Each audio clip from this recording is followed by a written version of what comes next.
Hey guys, it's Celine. It's Thursday today in the morning still, before 11, I think. I haven't checked the time. The 23rd of January 25, that is. And I had to check because I have no memory for time periods, or at the moment, it seems. It must be the menopause. Let's just blame menopause, right, for that. Because I was looking at my last upload that I did, my last video, about the crystals and the ivy berry paint, and it turns out that that is only a week ago. And I thought it was 2 weeks because, I don't know, I just thought I did. So, yeah. So I came out today because it's actually a bit difficult for me to put into words, and that is exactly why I am here, to have an attempt at putting actual things into words rather than, show you pretty things or whatever else. So it depends what you want to see. If you don't want to hear me wrestle with words today, then please feel free to sign off. I have been going through a lot of changes, what with my tumor practice and everything sort of in and around that recently over the past couple of months and weeks. Also menopause, yeah, because that is a thing. But it turns out that I'm coming to a sort of a part of the whole process or growth story in my life where it really means that I have to sort of take a different course.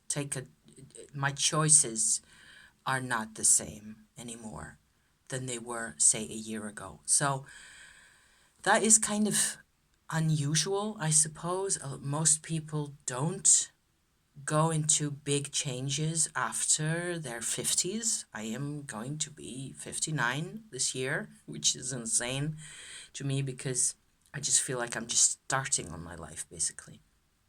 And one of the things that I realized, so I was sort of chatting to Simon of the Hermit's Cave this morning and yesterday, bits and pieces, on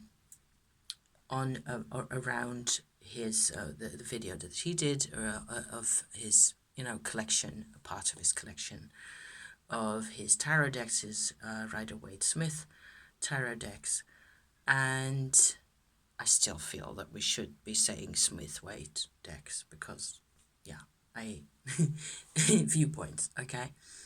And I realized as sort of things were coming together and I was looking at the different cards he was showing and trying to sort of, I don't know, look at it through my own filters and things like that, I realized that I have always been a massive nerd, and I'm not even aware of that myself because it's normal for me.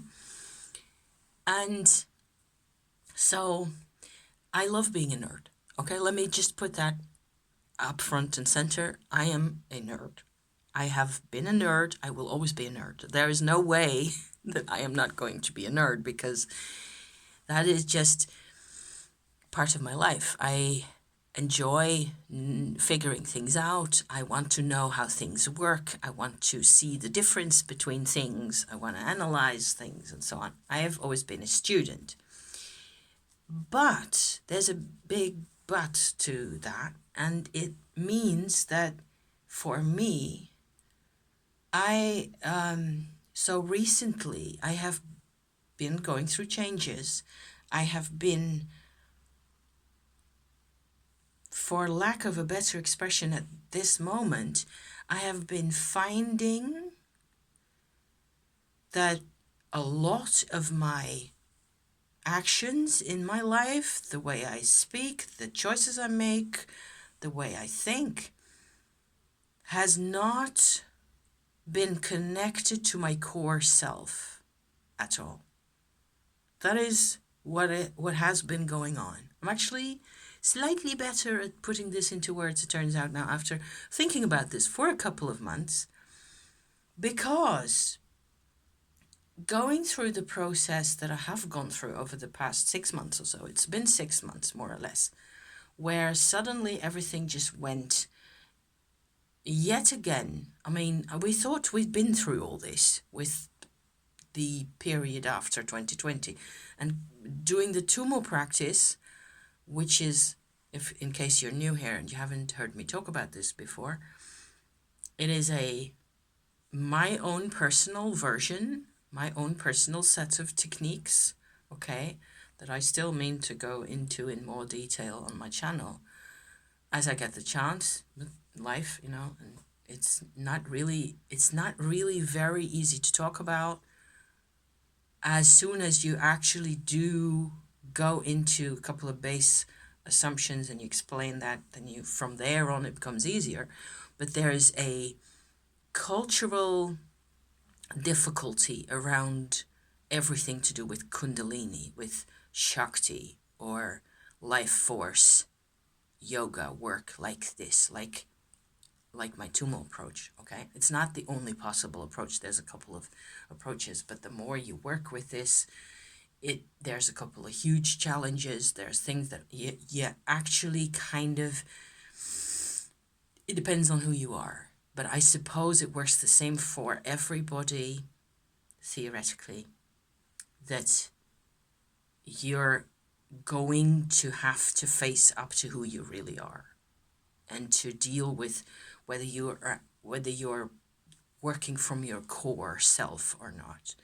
And the funny thing is, in psychology, if you try to, I have never really, I mean, I've done my share of reading psychology books, and it's never really about actual personal consciousness so much, and when is it that we're being authentic. Recently, the word authenticity has been, you know, put out there a lot more often. I suppose I'm not the only one who's working on this, and I'm not the only one who's interested and worried that we need to, as a species, get authentic. We need to be who we really are, and not the trauma, or only the trauma, you know, or the pressures, and we need to not be the fear or the anger or both, you know, only. It's okay to have those feelings, of course, but it's not who you really are. At least that is what I feel like. Okay, so all of this is really personal. All of this is really, the way I put things into words is just my way. And if you ask 100 people, they're gonna each have a different story about these kinds of things. So I'm always being really convoluted and I always try to explain things from different angles at the same time, which doesn't really work. So yeah. So I find that I completely lost my own thread here, so I've got to start all over again. Typical. I find that being a student and what's with looking at the tarot decks and the details in the different cards and so on, that I'm always interested in knowing more about things and the history, the back history of things. The tarot RWS deck it was just a deck that I didn't really get. Back in the day, I started on tarot with, funnily enough, with the Visconti Sforza, really, the Italian Renaissance deck that was actually used for playing cards with, and for, I suppose, for showing off, really, because it's a really rich deck. I didn't bring any cards out to show you, because most of people who are into this kind of stuff will know what I'm talking about anyway. And it's just, there's a different set of images, and there's a different history. And I grew up partly, even though I'm Dutch, I'm a Dutch national, I grew up as an adolescent in France. So I have a bit more of a visual connection to those kinds of cards. And I mean, to the Marseille Tarot Marseille kinds of images. They're quite different from the Smith Waite tarot, and it's in a lot of ways I'm smiling because I'm suddenly realizing that if you speak French, as I have experienced it, and the moment I go into French-speaking territories, like for example, if I cross the border that way, to Belgium, which is like 1 hour's drive away from where I live, then if I drive for another hour in Belgium, then I'm suddenly transported into French-speaking territory. Okay, I go from basically Germanic, Saxon, Dutch-speaking language sphere into French, just like poof, all of a sudden you're into French speaking. It's really strange.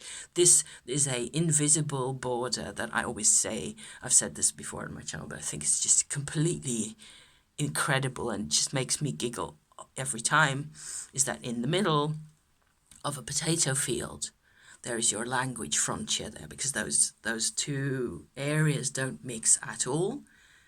And one of the differences in mentality and in sort of the way we look at life is, as I am Dutch also, I tend to sort of park myself more on this side of, even after, growing up in France, partly at least, part of the way, and going to school there and so on.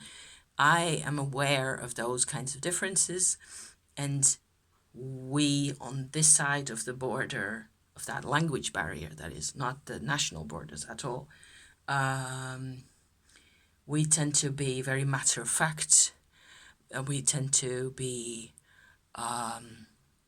sort of very controlled, unemotional, and we tend to have very little patience in the Netherlands with authority and power, and we do not accept. We're the closest thing I suppose you can have to a free thinking people. Some of us, not every, but people are not the same. And there's a difference in the southern part of the Netherlands where I live, where most people have a Catholic heritage, and they're already more accepting of authority and power than to the north of the Rhine River, which is where I come from myself. Most of my, well, like 2/3 of my heritage, is from that part, and we're really quite close to being free thinkers, and some of that has made us, historically, and my family certainly, has made us completely miserable, because being free means being alone. This is just in a nutshell, a little description of what it is like in the Netherlands compared to other countries around us. Okay, some of those factors exist in other countries as well. Also in France or in the French-speaking areas, but the language and the imagery. So I am making a connection now suddenly between the language, the French language, and the Tarot de Marseille, where it is less personal. It is not about, which is the value of the RWS decks, in whatever shape or form, but certainly in Pamela Coleman Smith's original work. That is the reason for the big breakthrough that came with her work. Not so much that she actually necessarily, she created it. I don't think she was aware of all those possibilities, and that how revolutionary it was, which is often the case, right? People create this huge revolution and they're busy drawing and painting. They're not, or having a life, or trying to make some money, which is, I read, was definitely her situation at the time. And she wasn't aware, I don't think, and she'd be surprised, I think, and impressed that, and she would have certainly minded that none of the money that's being made nowadays out of Smith Waite decks has ever come to her, because, well, she was, just one person, basically.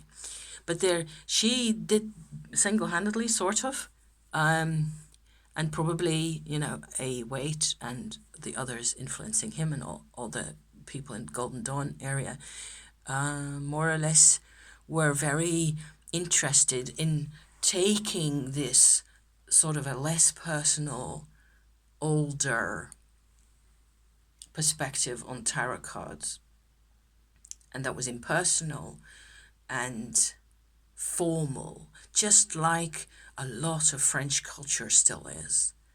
Formalized. And if you just go into some village and go to the bakers or the butchers, which is what I have done for years on end, and going shopping for my mom back in the day, and still if I'm back in France, it's my job to get the victuals, get the food, get shopping.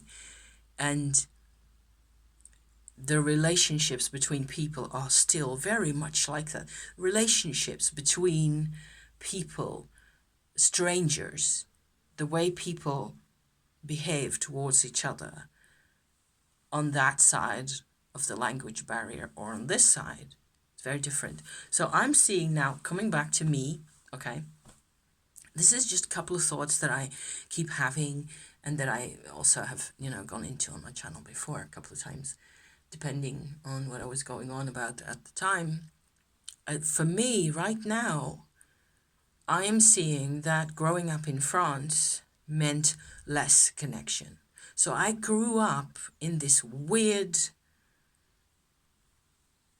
incomprehensible kind of a place where it was like it was meant to be that I would have as little connection to social and human identity as possible. It's like it was done on purpose. And this happens to other people as well. It is like, so there's a couple of things, like living in foreign countries with my mum who was an invalid, my mum who'd also got a lot of personal mental health issues that didn't get diagnosed properly, that didn't get analyzed or looked at. She didn't get any help ever, but she also didn't want any help. Those kinds of situations, when people are badly traumatized, badly enough, they will just start refusing help because nobody can really get it, what it's like for them anyway. And so that was her life and that was my life. And I grew up as a child with that kind of, it was like and it was not completely dark or dismal. I'm just discovering nowadays that what with the energy work that I have done, the analyzing step by step, I followed my gut feeling a lot of the time over the past 5 years with the Tumo practice and all the rest of it, all the things that I've been talking about on my channel. I have been just following my gut. Also for my husband, who's been going through a path that is very different in terms of the storyline, and he's not been alone, and he's not had to live without any access to this core self, which was what happened for me, okay?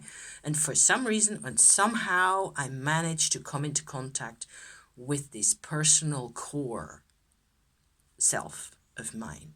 And I think it's the biggest deal of the century. I think it's, of course I do. It's my life that is finally starting to come to me. And no words are big enough, and yet I should start somewhere. So I'm starting here, right there in the middle with the tarot and my other activities that I do, my vlogging. I love my channel. I've kept this channel alive as well as I could. I'm grateful that I have this channel, and I believe that I can do something here that is going to be you know, I don't care how many people see what I do, really. It's just that it needs to be done. I need to have it. There's this place here where I can share instantly with the world that it is possible to come out of a state where everything is made of cardboard, which is what I used to feel like. And feeling like I was made of cardboard, it was horrible. It was like, maybe I should say, I felt like I was made of plastic. I was a robot. I was going through the motions. I did not have any. I behaved in a set of ways that was very defensive, often very fearful. If I was provoked, I would fling into rage. I never got any diagnosis of any sort because I stayed away from the medical world as far as I could, because I was so afraid that I would just get prescribed drugs that would end up not helping me figure out what was going on. And coming back to this core self after all this time, it means for me, I have to follow my gut, like I said. It means I have to, especially after feeling more and more that things are coming together and it's possible to put things into words slowly, one at a time, just figuring it out. I am not a nerd anymore. I am not only about these kinds of things. I am not only about what I can be fiddling with in terms of, making things just right and fiddling around with, it is about, nowadays, it is about something different for me. And the weird thing is that this core self, so I am my hypothesis, okay? Here's a couple of my ideas about how it works with the core self. The core self is always there. No matter where we are, no matter how, and this actually makes me cry now, which makes me giggle because awkward and mind-blowing, okay, every time. No matter how much we distrust ourselves, mistrust, no matter how much we hate ourselves and disparage ourselves and tear ourselves down, there's a reason for that. This reactivity has a source as well. And a lot of people, as far as they get in their lives, they identify with the rage because it's the closest thing to a core self that they feel at the time. I personally do not believe that raging or fear, both of those go together a lot of the time, really that they're really expressions of the core self. I think that you're still in a what do you call that, like fortified walls around the core. And the funny thing is, the core self, even though it does bring a lot of sensitivity and a lot of seemingly naive and seemingly vulnerable perspectives and experiences in life, to me, it seems completely like sensible to say that it brings so much because of the truth of it, the truth of the core inside you. When it comes out, it brings a lot of strength at the same time that it brings, openness and vulnerability. It's just that it takes a lot of processing. I don't know. That's what happens for me. A lot of things, if I go into, the world, go into life with people, with things I have to do, There's phases, moments where I feel a bit more vulnerable, but I don't feel excruciatingly vulnerable all the time. But that because that I have had phases like that, and that's just a phase. That is like a mood to me. And I've made that distinction as well recently, that there's moods, loads of different moods, depending on how, moody you are, I suppose. I'm a really moody person. I can be in all those moods, also really quickly, one after the other. And if I start, and I believe that the fear and the rage and the impatience and, the non-acceptance and the resistance and the all that stuff, those are, as far as I'm concerned, those are all moods. They're fluctuations, and they may be recurring fluctuations, and some of them really stick to you for quite some time, which is fine, okay? But I am supposing here, my hypothesis again, is that the core of us is behind all that, quite a bit behind. And it's in the core itself, for me, is quiet. It does not get all that excited. The excitement is in the world, in the things. And sometimes when things are really unfair, I will get really upset. And that will be the closest thing I can have to having a core upset, so to speak. But even then, I had this with my husband a couple of days ago, where I was feeling kind of argumentative with him because I was feeling that I had a point to make, and I will just continue making the point from different perspectives endlessly, on and on, and I am unstoppable, as you may be able to tell, right? Because here I am, half an hour in. I would just, and the core is that, okay? It is a capacity, an endlessly seeming capacity for now, okay? Not a month ago. But it's coming, that I can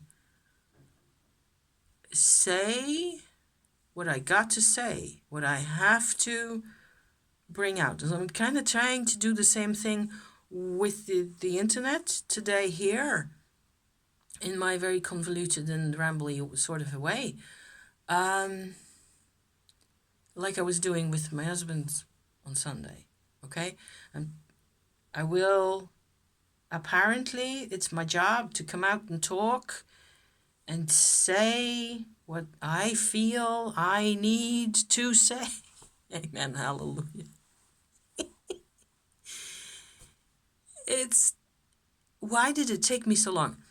Whereas, okay, back to the beginning of this lengthy tale here, being a nerd is a diversion, as far as I'm concerned.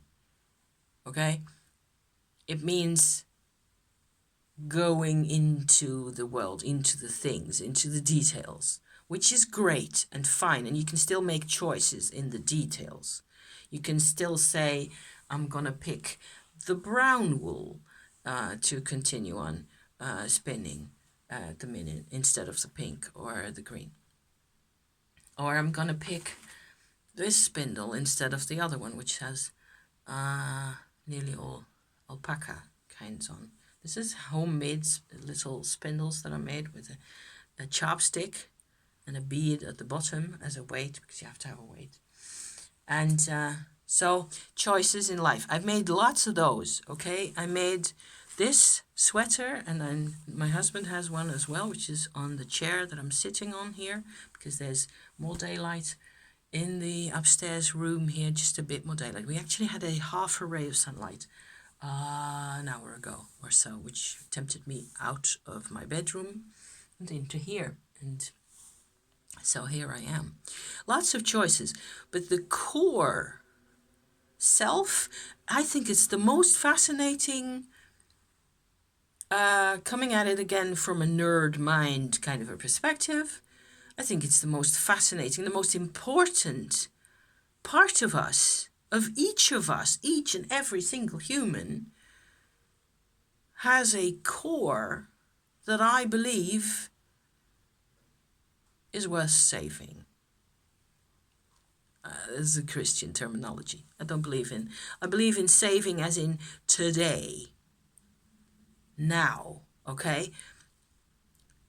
Life best lived and life enjoyed, peace and expansion and release, those kinds of things.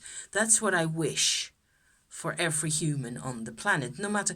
But a lot of this, getting this, where you are at peace because you are by your core self. And a lot of us, in our minds, in our bodies, in our emotions, is about how do I protect my vulnerable child self in there. And that is important to know and to understand and to figure out the path if possible. And like I was saying earlier, I was so afraid that people were going to give, because that's what happened to my mother. People were just medicating her. They were, back in the day when I was a small child, they gave her all sorts of medications that were really bad for her. Nothing ever really helped. So I'm here to report on that it's possible to solve all these things, solve trauma, solve dissociation and loss of self, loss of core. It's possible to resolve the loss and to come back to, even though it means plowing through all those, hinges and ditches of old pain. It has to be done. I think it's the only way. It's to plow through the hinges and ditches. Do the archaeology in the, in the landscape inside. And not everybody is ready for that. And then sometimes the easiest way is to, make it through the day and see. I'm not sure how many people are actually in such a deep state. I think I was in a very bad place in terms of being dissociated and never having had any sense of self, really. It's really strange. My strongest sense of self that I used to have as a child, I figured out, was up until I was about 12 or 13 years old or so. I had a fairly consistent sort of an openness inside. And if I look back, my memories are fairly clear and fairly, I've handfuls of memories of that period, even though it's, half a century ago, I suppose, nearly. There was always the connection to nature, flowering plants and animals, a little bit or less, but landscapes certainly, hills and mountains and the sea, the beach, and so on, the sunshine, the easy things, and what I learned so what it looks like. And yet again, hypothesis, okay, the core self that we all have, even though we don't express it or we hardly ever know where it really lives. I think for me, it's useful to distinguish the core self and the expressions.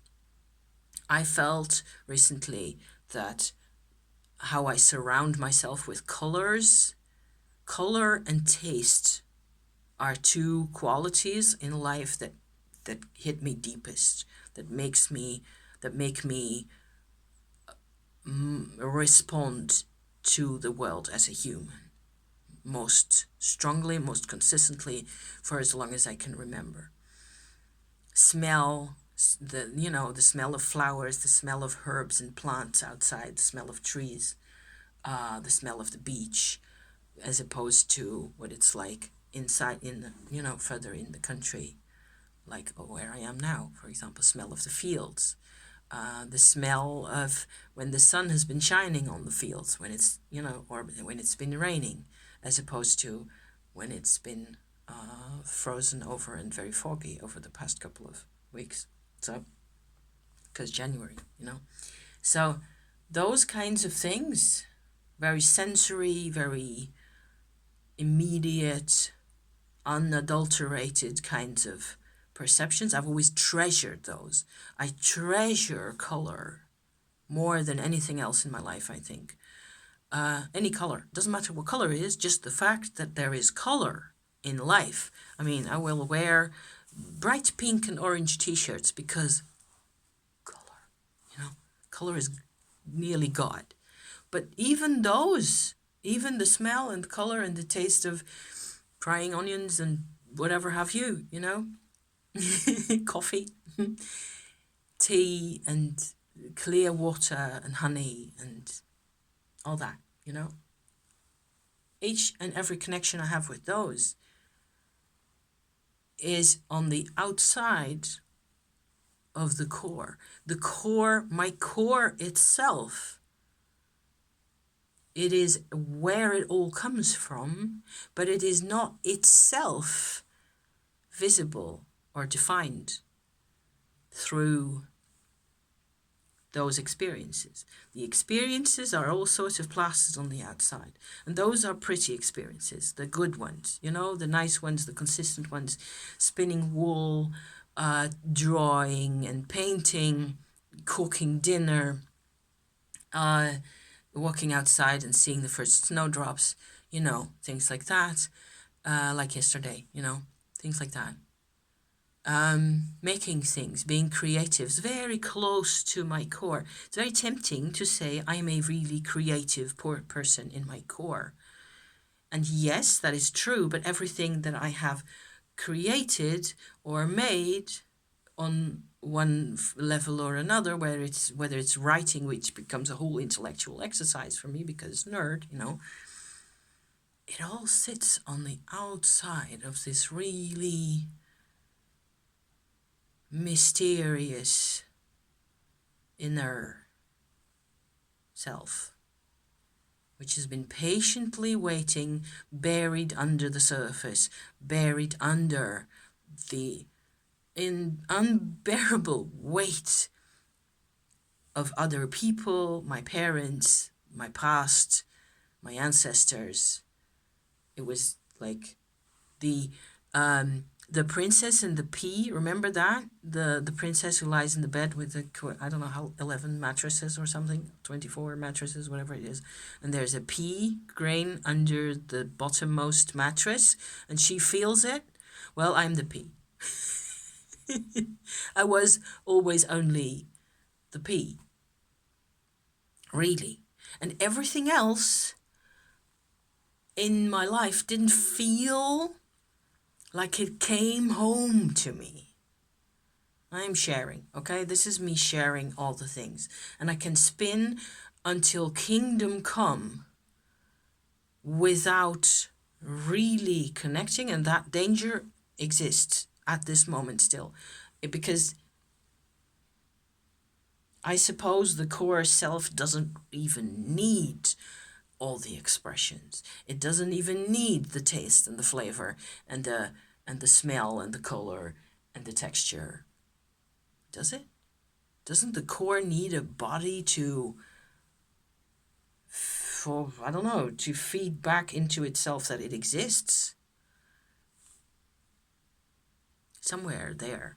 There's a mysterious no man's land. And what I have done with my Tumo practice is, as I have been meditating and practicing my energy work with that endlessly every day, every single day, okay, of those 5 years, eventually it becomes more and more possible to put the energy where you want to go. And so I have been feeding it into the core, and the core, my core self realizes now. It resonates to it. It resonates to that energy, to my own Kundalini energy, which is how it has come out.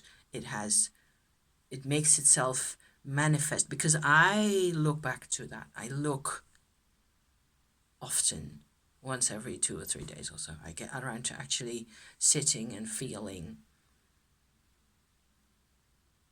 And it perceives time in a different way than the mind does.